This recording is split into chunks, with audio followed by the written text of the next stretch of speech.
मेरे बच्चे, कैसे हो तुम? यह संदेश तुम्हारे लिए मेरा आशीर्वाद है, क्योंकि इस संदेश ने तुम्हें चुना है। बहुत जल्द तुम्हारे परिवार में खुशियां आने वाली हैं, किंतु इसके लिए तुम्हें धैर्य और संतुलन बनाए रखना होगा। जिस चीज़ को सोचकर तुम परेशान हो, तुम्हें लग रहा है कि यदि ऐसा हुआ तो क्या होगा, वैसा कभी नहीं होगा। मैं जानती हूँ यह समय बहुत पीड़ादायक है। हर कदम पर परीक्षाएं देनी पड़ रही हैं तुम्हें, किंतु जीवन भर तुमने जो पुण्य कर्म किए हैं वह तुम्हारे परिणाम को बदल देंगे। असफलता के भय को अपने मन से निकाल दो, क्योंकि तुम्हें सफल बनाने के लिए स्वयं शिव शक्ति कार्य कर रहे हैं। तुम्हें केवल विश्वास और सकारात्मकता बनाए रखने की आवश्यकता है। मार्ग में जितनी भी कठिनाई आ रही है वह जल्दी हल हो जाएगी। मुझे पता है तुम्हारे बहुत सारे प्रयास बेकार चले गए, इसलिए तुम्हें चिंता सता रही है। परंतु चिंता छोड़कर अपने लक्ष्य पर काम करो।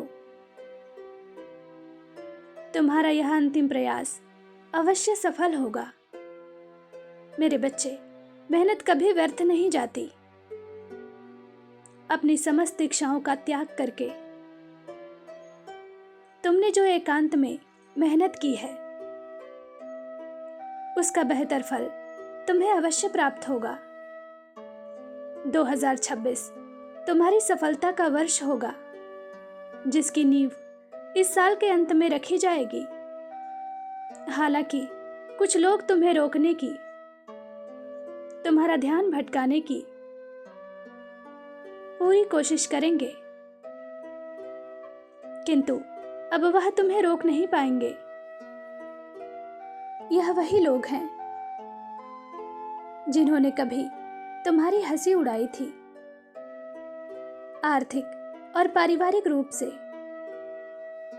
कमजोर होने के कारण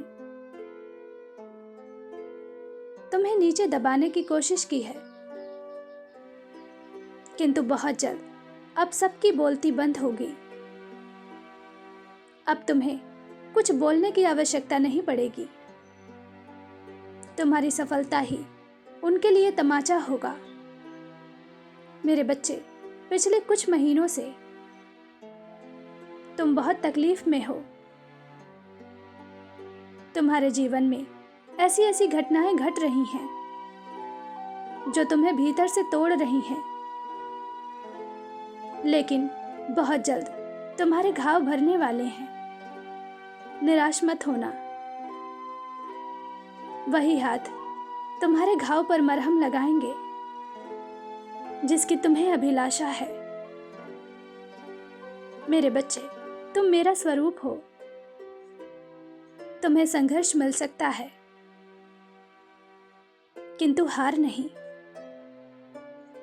भले ही कुछ समय लगे, किंतु जीवन के हर क्षेत्र में तुम्हें अपार सफलता मिलेगी।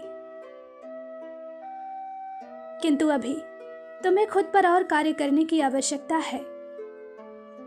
मेरे बच्चे, दुनिया, समाज, परिवार, सबका उत्तरदायित्व तुम अपने कंधे पर लेकर चल रहे हो। तुम्हें सबको खुश करना है, किंतु यह तभी संभव है जब तुम खुश रहो। सबसे प्रेम करने के लिए, सबको प्रेम बांटने के लिए तुम्हें स्वयं प्रेम को अनुभव करना होगा। इसलिए जीवन के महत्वपूर्ण निर्णय सोच समझ कर लो। तुम अपनी इच्छाओं का गला घोटने की कोशिश कर रहे हो, जो सही नहीं है। सबसे पहले अपनी खुशियां चुनो, तभी तुम सबको खुश रख पाओगे, अन्यथा यह संभव नहीं है। मेरे प्रिय, विवेक से काम लो, मेरी आज्ञा का पालन करो, खुश रहो, तुम्हारा दिन मंगलमय हो। ओम नमः शिवाय।